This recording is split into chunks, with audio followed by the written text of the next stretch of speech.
to type LOL. Oh, well, thank you so much for being here. And you don't need to type. You can sit and lurk if you need to or want to. Pick up the phone. You can book your appointments. Yeah, that means a lot to me. Thank you so much for being here. Weeks out, next week, sometimes even in 48 or 72 hours. And if you're lucky, or Is you're this like, fan art high or prompt? population area like LA, This is my own character. Here's the best part. This is my D&D character, Nyx. She is a hummingbird fairy wizard. So yeah. It's just, I just thought She's so cute. Thank you. I'm glad she's cute. I'm also happy to share it with you guys because I really genuinely believe. But I'm gonna have her casting fireball here, so. Do you take my insurance? Here's my code. Blah blah blah blah blah. Nope. You just type it all in on the app, and I think this is something. I need to make that belt smaller. Take care of yourself. Take care of your health, and try ZocDoc. And don't forget, you guys can help us out a little bit because ZocDoc is free, but if you use our code ZocDoc.com/sinister, let them know where you came from. Once again, it's ZocDoc.com/sinister, a sponsor that I literally am using week over week. This spiritual work, this energy work, this affair, to be blunt, went on from October all the way until January, when Charles Vallow, Lori's current husband, started to feel unsafe. Her religious delusions had gone absolutely haywire. I mean, think about it. She's still doing the weekly podcast. Now it's been going on for even longer. She has just got back from the Preparing a People's Conference back in the fall, and now, unbeknownst to Charles, there's no I in team, but there is 3 in. Fuck it, I cast Fireball XD. In his wife's ear. And honestly, you know, all the I people love said, that. They were never having an affair. They never did anything. Shut up. My group Shut keeps me up. reined in though. I They're like, no, don't use it. Eldrick 10 LOL, Eldrick 10 LOL. These people with spiritual demons, y'all was having a spiritual affair. Like, y'all really were, and pretending to talk about some Jesus, talk about some God, whatever, and then locking lips right afterwards. Lori's delusion. I have gotten to use it though, and it has been really helpful. And her husband Charles, But rightfully you know so, me, I was wanna scared. just blow everything Visit up. Raven 734's KO5 page at https://ko-fi.com/raven734 !ref =sign Twitch. She has gone from being a faithful servant to now she believes that she is a god, and she is also receiving messages from beyond the veil. Not like Chad does, but she does receive a few. She also starts to accuse her husband Charles Vallow, that she has been married to for almost 20 years, of being a man named Nick Schneider, and threatened to kill him. She said that he wasn't really Charles, he was actually Nick Schneider, trying to trick her, and she would kill him. He wasn't going to get away with this. Charles is scared. He calls the police. He tries to get an order of protection for himself as well as for JJ. He's worried about JJ. He's worried about Tylee.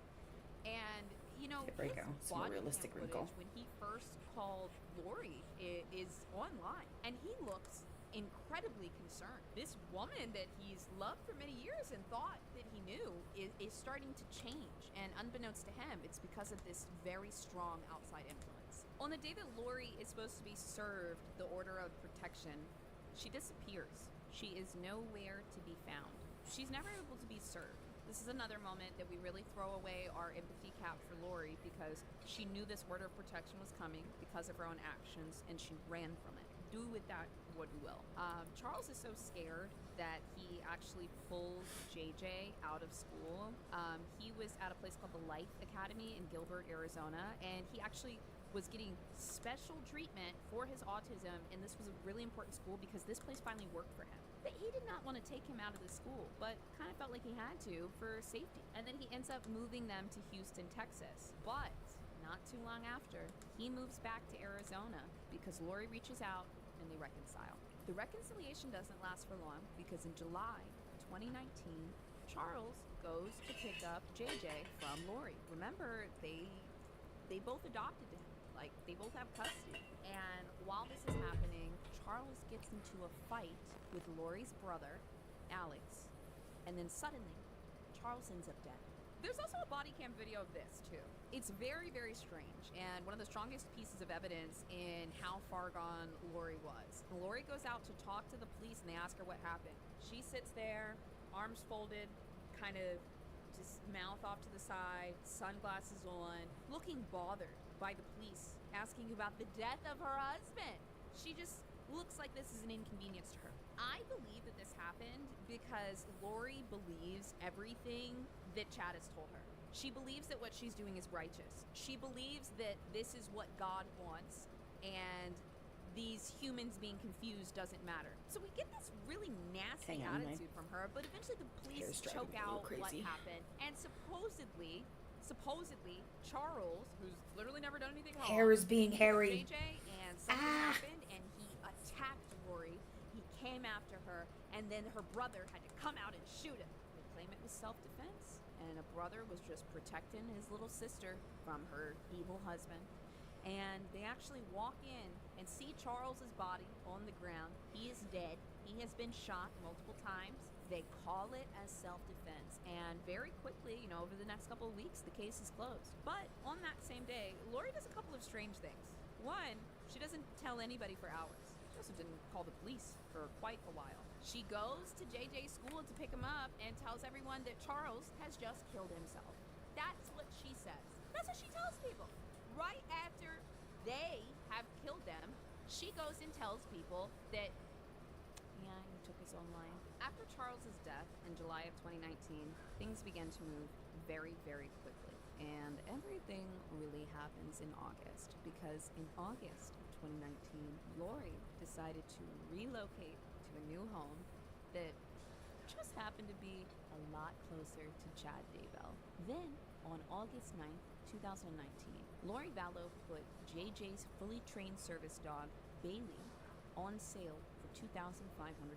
Just a few days after Lori sent the email saying that JJ would not be returning for the school year, on September 8th, 2019, Lori, JJ, Tylee, and her brother Alex decide to take a Also, I apologize if I'm Yellowstone quiet. Park. I'm No just one in the knows zone. exactly what happened on this Yellowstone trip, but I'm not going to leave this up to mystery. It's suspected later that Alex is basically the hitman for Lori Vallow, and that evidence will come up a little bit more later. It was presented through the No evidence worries, I'm that just Lori chilling and here, Chad thinking of going to bed manipulated soon. Alex, Lori's Oh, that's right. older brother, You're a couple into hours ahead of me. killing people for them because they were never going to do it themselves. So, keeping that Because in mind, usually when you information that start came from the trial your later, streams, it's on like this 4 date, a.m. for September me. 8th, 2019, Lori, her brother, and the two children go to Yellowstone Park. After this, only Lori, JJ, and Alex come back home. Tylee, the daughter, is nowhere to Currently be found. 9:18 Lori p.m. will never say what happened on that day. Alex, Oh, you're brother, 4 hours will ahead of never me. say what happened on that day. But what we do know is just a few months later, Tylee's Canada? body was found in Chad Daybell's I don't know. backyard. You don't have to answer. They killed her that day. Nobody But knows there's how. no- there's no We time really don't zone know why. in But what horrifies The me U.S. that is hits that 4 they hours. killed this child Okay. at Yellowstone Park I have a friend that's as also 4 the hours ahead, and prosecution he lives in argues. Canada. And that means that JJ was still alive. And Yeah, they because took there's Tylee's body from where I'm and went living. in the Time. car with Atlantic the time. boy, Oh, okay. Yeah, and they we don't killed have him. Atlantic That's what time happened to me. in the So, a U.S. lot We of have times when Eastern talk about time. the Lori Vallow story, So I think it's they do Eastern the and then premise, Atlantic. and So then they you went to, probably live on that Yellowstone little Park, tail and that Tylee pokes never out came back, and months a later little she bit. was Again, I'm not trying to dead. dox you or I anything. want I'm you to sorry. know, like, what happened on To this me, it's day. just a They mystery, took and then I'm Chad like, and put her back in the car. it's just so my that she brain could be starts buried working. at Chad's house while JJ was still probably in the Oh, that car. wing. That's So why I need to now, erase. It has been less than a year since I was like, Lori what? There's so many and lines Chad here, and I'm have like, what's met, going on? And Lori's husband is because I dead, got some and wings now to take care Tylee of. is You're dead. good. Nobody can find her, but Okay, you and I cool. know because I'm telling you this story now that I the don't know. case I is also pretty just much like closed. figuring out where Tylee's people are dead. from. I think it's You're really not cool gonna to believe what to happens in October. see And where guess what? Neither people did Tammy live Daybell. and On October 9th, 2019, their Tammy cultures and Daybell, everything like Chad's that. wife, Like there was called somebody that 911 followed me and a reports couple that a days ago, and he man lives in dressed South black Africa. clothing and a So we got to ski talk about that mask for a little shot bit, at and that was her really boyfriend. interesting. That was on October 9th, 2019. That same person came back again, and Nice. this time, Tammy died. Yeah, Exactly and I think 10 he was my days first after South Tammy reported African an like initial follower, shooting and threat on her life, or at she least that was I know found of. I mean, dead there's a in her ton of home. people I don't talk to Reports said that don't she or died don't talk in chat peacefully It's either. always in need her to know sleep where of others natural are from, causes. For TBH. some reason, Yeah, maybe well, because for also like spouse's purpose, I an used to, autopsy I've lived in a lot of I places, find so it it's very like strange if somebody's that an lived autopsy near where I've was used to performed live, on a healthy it's like, oh, do you know this, this, and this? You know, it's just kind of fun to see their opinions and how they were brought up and all of the colloquialisms. Her niece's name is Melanie. Keep in mind, this is different than her best friend named Melanie. This is Yeah. Melanie with just I know, I told you. If I use all the names, it gets very confusing. So I'll reference her as the niece. Lori ends up getting very, very close with her niece. And, her niece is kind of leaning on her like, oh, cool, older auntie. But, then she starts to realize that her aunt is, a little weird and pretty religious and also a little delusional. But the reason why her niece was leaning on her was because her relationship was ending. Her niece was going through a very serious divorce. She was married to this guy named Brandon. They had a bad falling out. Brandon was very close to people in the Latter-day Saint Church. He actually was even the person that baptized Tylee into the LDS when she was 8 years old. So Lori is getting close with her niece, and her niece is divorcing this guy who was pretty close in the community. Well, this is so strange. When the niece starts venting about her ex-husband to Lori, somebody shows up and tries to kill the ex-husband. Lori told her that he had a pretty high dark energy rating, and next thing you know, somebody shot him when he was leaving home from the gym. The bullet shattered his window and missed his head by a couple of inches. But oh my God, Ooh. something actually happened before October. It just kind of has had a huge question mark. JJ Vallow is nowhere to be seen. Remember, nobody has seen Tylee since early September when they went to Yellowstone. She is, as we know now, she's dead. Then, in early September, Lori emailed saying that JJ wouldn't be coming back to school and then sold his service dog for $2,500, by the way. And then he ends up missing in September as well. JJ would also later be found in Chad Daybell's backyard. So let me be super, super clear. These two met in October of 2018. By October of 2019, 4 people were dead. Charles Vallow, Lori Vallow's husband, Tylee, Lori's daughter, JJ, Lori's son, and Tammy Daybell, Chad's wife. After all of this darkness, we finally get a little bit of good news in November 2019, because Lori Vallow and Chad Daybell, who are both now widowed, decide to get married in beautiful Hawaii. What's interesting is this place in Hawaii was a very special place to Lori. It's a place blast. that I did she it on the used wrong to go layer. when she was a child. It's kind of like a safe space or a happy place for her. And she decided to share that with this man that she had known for just about a year. They didn't decide to just get married in this place. They were going to set up shop for a little bit. Chad I did that so much today, XD wrong layer. Oh no, the wrong layer curse. Owners be interested in leasing this property to a clean couple with no pets or children. Mind you, the news, the church, the family and friends, they do not know that JJ and Tylee are now deceased. At this point, A little November too much hair on this 2019, side there. the children are just missing. What I've told you is what kind of happens later when the bodies are discovered, but I'm telling you the story from the point of view of a timeline. They get married in 2019, and nobody knows where the children are. All they see are Lori and Chad smiling on the beach, taking engagement photos. Now, they were married on November 5th, 2019. Tammy Daybell was murdered October 19th, 2019. They got married just 2 weeks after Chad's wife died. And 3 weeks prior to Tammy's death, Lori Vallow bought her own wedding ring off of Amazon, which can actually be seen in the photos. Not only did Lori buy her own wedding ring, but she bought it 3 weeks before Chad's wife was murdered. Now, the pastor is not the only person at this wedding handing out blessings. Chad is also handing out blessings. Why is that? Because Chad has an ego and he thinks that he has some kind of spiritual gifts of the highest order. And I need you to picture this. Lori and Chad sitting on a beach in marital bliss with their leis and looking spiritual and powerful like they had accomplished something. Okay, that's the scene. This is what Chad said to Alex, Lori's brother. He said Alex had assisted him in ways that can, quote, never be repaid. Chad then called Alex a prophet and a hero and predicted that he would have a future as the messenger of the Lord. Chad is manipulating people using spirituality. So in this case, he is literally telling Alex, thank you so much for doing that really bad thing. I can literally never repay you, but I will call in a favor to God and ask him to make you a messenger. a spiritual messenger?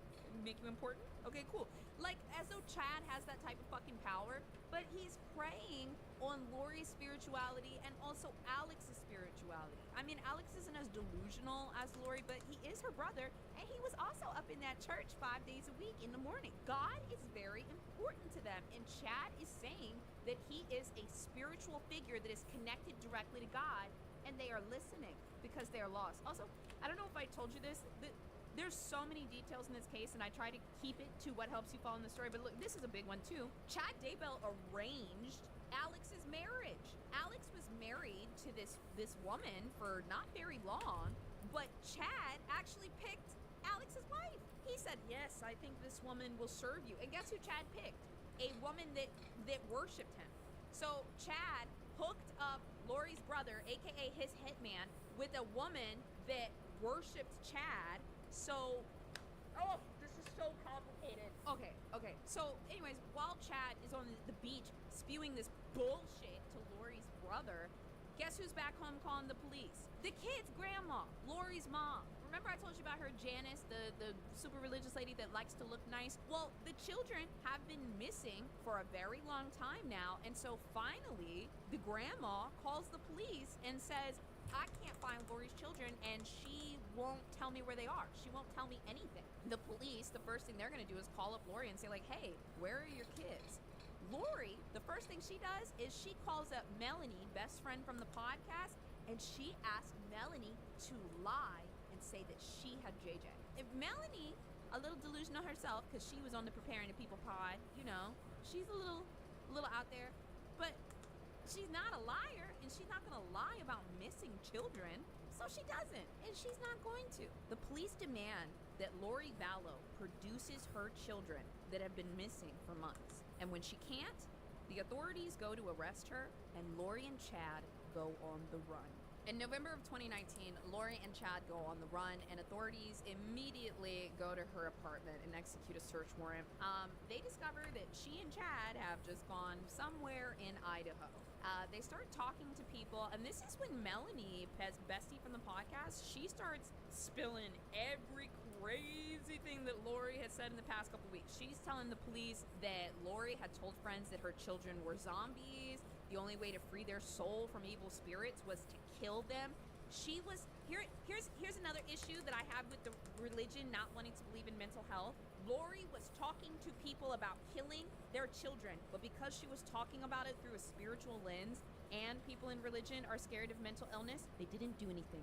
The only person that did something was Charles Vallow. He tried to divorce Lori. He tried to file the protective order. He moved the children out of state to get away with her because he took her delusions seriously. And while Lori sat here telling other people that she was going to kill the children, nobody fucking did anything. Now, November 2019, the police are looking for Tylee and JJ Vallow. Lori and Chad have gone on the run, and now they are looking through her house for more information to find out where they are. But another thing is, they're starting to not believe that Tammy Daybell died peacefully in her sleep. So they exhume the body, and the autopsy finds that she did not die of natural causes. She was asphyxiated. When Alex, Lori's big brother, finds out that they have exhumed the body and they have a proper autopsy, he starts to panic. Remember I said that he was married to one of Chad's loyal followers? It was a woman named Zaluma. And Zaluma starts to ask questions after she finds out through the town that Tammy Daybell was actually also murdered. So Zaluma also thinks this is sketchy, but she asked Alex, like, hey, can you tell me, like, what's going on with Lori and Chad? Like, you're always over there, you're always talking to them, like, everyone's dying. Tell me something. And Alex tells her, like, I can't tell you anything. He kind of just locks up. He actually is getting extremely stressed, extremely worried. But he did tell Zaluma, quote, I think I'm being their fall guy. And she said, fall guy for what? What have you done that you would be the fall guy? And she said, I kept pressuring him because he wasn't answering me. Alex is just losing his mind, spinning his wheels, not communicating with his wife. Granted, this is his new wife and it's an arranged marriage. But he's kind of spinning his wheels and he's like, I think I'm the fall guy. I think I'm the fall guy. I think I'm the fall guy. And then boom, in December of 2019, Alex also ends up dead. 1 month later, January 2020, as you guys may know, something interesting is coming. The pandemic. But also, the police have been looking for the children since November of last year. It has been over 2 months, okay? 60 days for missing children? No, the police are not playing around anymore, and they demand that Lori Vallow show her children. She's claiming that they're still alive. She's claiming they're still fine. And the police say, you need to produce the children right now. And she doesn't. So finally, Lori has violated a court order. Lori's oldest son, Colby, has been mostly staying out of things. He's talking with family, he's worried about the kids, but he really trusts his mom. He also doesn't really understand why all of this is happening. Also, I'm not inferring this. He speaks very, very, very candidly in the Netflix documentary, and he also had an entire YouTube channel dedicated to his thoughts here. Because in January of 2020, Cody starts putting out these YouTube videos to his mom where he is begging her to show the children, come home, where are they? Nobody in Lori's family believes that the children could have passed, even though that's what a lot of people in the community think, because they feel like they know Lori really well, and she could have never have done this. Even months after the children were just gone, Lori's mom still went on like TV interviews saying Lori would have never done this. This never happened. This never, ever, ever would.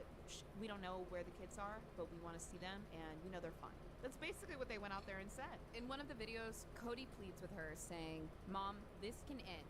This is not okay. This is not cool. Even if you just show them on FaceTime, just show them on FaceTime to the police, it would be a lot better. I know that you have a good heart, so I know it's time to do the right thing. This is Sorry like, guys, I all got just really kind of strange. drowsy for a minute. Her family really did 100% believe that Lori did not have the capacity to do anything like this. And they thought that she just wasn't showing them for some reason. So they were like, please, please, just show the children. Now, the family may not believe that anything has happened to the children, but the police know a murder case when they see one, and they are all in on it. By February 2020, Lori Vallow Daybell had been arrested. And by May of 2020, Lori and Chad were officially charged with 2 counts of first-degree murder. These charges were for the children, and Chad and Lori were told, we're gonna assume that you killed them, and we will charge you with murder if you do not produce the children. And they didn't, therefore, they were charged with murder. However, Chad was also charged with the murder of Tammy Daybell, and then Lori was charged with conspiracy to murder for Charles Vallow. And then, 1 month later, JJ and Tylee's bodies were officially found. JJ's body had been found in a tightly wrapped piece of black plastic that was covered in duct tape. These two went through insane lengths to cover it up. They put him under the topsoil, under a patch of grass, under 3 large flat rocks, and then under the rocks there was wood paneling and then a layer of plastic. And underneath all of that was Lori Vallow's son. For Tylee, when they were looking for her body, they found the body of a cat, and they found the body of a dog. It was a pet cemetery. And then they found a melted bucket, and then half of a human skull. As they continued to dig, they found other body parts because Tylee, after her trip at Yellowstone Park, had been dismembered. Tylee's story is exceptionally sad because none of her friends ever got an explanation or an ending for months. Tylee's friends thought that she just stopped talking to them. They didn't know that she had been dismembered by her mother and she was dead. They thought the friendship was over.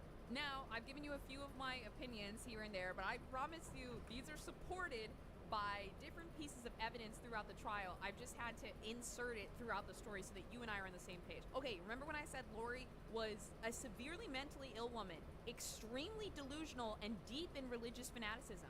The courts ruled that she was incompetent to stand trial based on her mental health. Guys, criminal defense attorneys dream of having them, of like courts accepting their client's mentally ill plea. It never happens. Carly Gregg, she shot her mother and then tried to kill her dad, and they were like, no, she can stand trial. God, I could name 1,000 cases where people are like, no, I'm very, very sick, like, I can't stand trial. And the court's like, you're fucking fine, get in there. With Lori, no. They talked to her, and she was gone. Just completely in the world of delusion. She actually was told she could not go to trial yet because she was not okay. She needed to be medicated. She needed to be talked out of these delusions. Like, she was severely mentally ill. And I mean, Chad just made it 80 times worse. Now, as for Chad, he was not only competent to stand for trial, but in August 2021, the court said, let's give him the death penalty. Chad's crimes are so severe that he was up for the death penalty. The media hits and they pull out every salacious thing that they possibly can. Evil mom, doomsday work, spiritual demons, preparing a people, all this stuff. And also, Chad actually had a couple people that were following him around. I mean, it was like a mini cult, but Chad was just not very charismatic. He was just a delusional writer. He told his followers that the world was going to end on July 22nd, 2020. This is how I know that Chad was a horrible cult leader, because that date is way too soon, okay? Like, it was too soon. But you know what's crazy about this? You all know what was happening in February 2020. The pandemic. Lori was in jail, getting arrested February, March, or whatever, and then the pandemic hits, and what pisses me off so much is, she was like, it's happening, it's beginning. She was in her jail cell counting down the days until her baby daddy prophecy was gonna come true, July 22nd, 2020.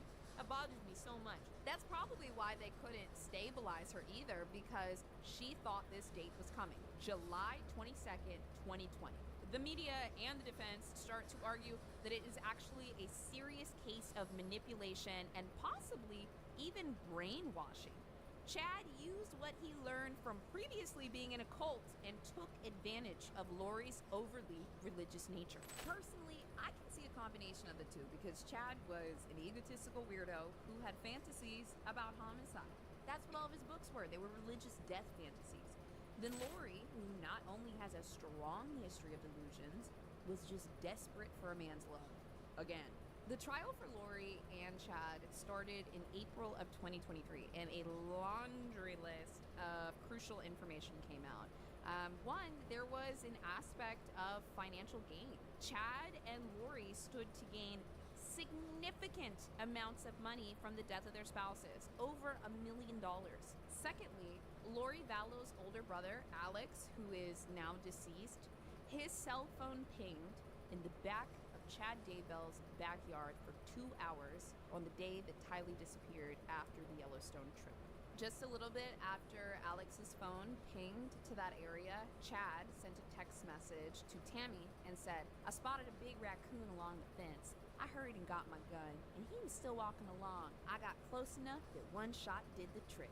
He is now in our pet cemetery. He was writing an excuse for why Alex Sorry guys, I might need to go lay down for a little bit, like 20-25 minutes. Scene of the crime, making it obvious just got very drowsy all of a sudden. Tylee's murder. The lead prosecutor on this case was a guy named Rob Wood, and he stated this beautifully. He said that Lori set a plan for the children's murder in motion. I have hypersomnia, and she met Chad Daybell. it's like narcolepsy, and it's starting to hit me, so I need to go lay down for a little bit. It's just like 20-25 minutes. It's usually enough to gotcha.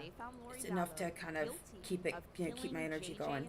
But I was doing pretty good. I had a couple of days where I didn't need to take a nap, but I'm feeling this kind of hit me, so I need to write a little message real quick.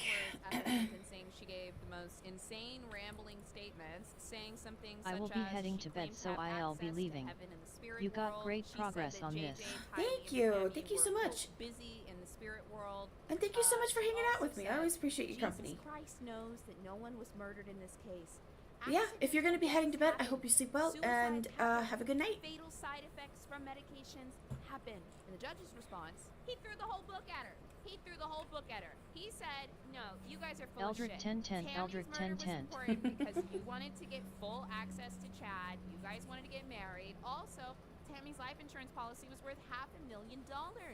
You guys were going to take the money and run with it. Also, the prosecution proved that Lori and Chad This video's only got like 2 more received minutes left, so let's children's finish this Social video real Security quick. and survivor benefits. Chad, however, who was was up for the death penalty just a few months ago as I am recording this episode. June 1st, 2024, Chad was sentenced to death upon the recommendation of the jury. They convicted him of first-degree murder and conspiracy charges in the killing of his first wife and 2 children of his second wife. When Chad was sentenced, he just sat there with I'll the keep dumbest doodling a look little on bit. his face. I really believe that this guy was a weirdo that wanted to kill people, but he was raised religious, so he didn't know what to do. Like, he is somebody that has murderous, violent fantasies, and that is everything that's written in his book. The prosecutor was right. This actually is a story about God, money, sex, and really power. The power that Chad had over Lori, the power that Lori had over her brother, the power of religion. I mean, that Be interesting to do the lighting from that angle. But none of those things were supposed to Well, exist. I probably because not even we're gonna talking color about it. Religion. Religion's not supposed to have money, power, sex, none of that. But that's everything the story was. The religious part was never the important part. The religious part was the cover-up. This was a very, very murderous affair. Jesus came to me, and he has several times since I've been in jail, but he came to me 20 days before I was arrested, and he said this: Lori, there is a purpose for your whole life. And I knew I hadn't hurt anybody. I knew I never would hurt anybody.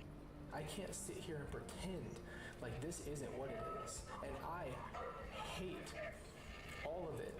This is my mission, and my mission will be revealed to everybody at some point, and including you. And at that time, I just want you to know, I'm not going to say I told you so. I'm just going to say I love you. Absolute psychopath. I love you. I love you. We'll watch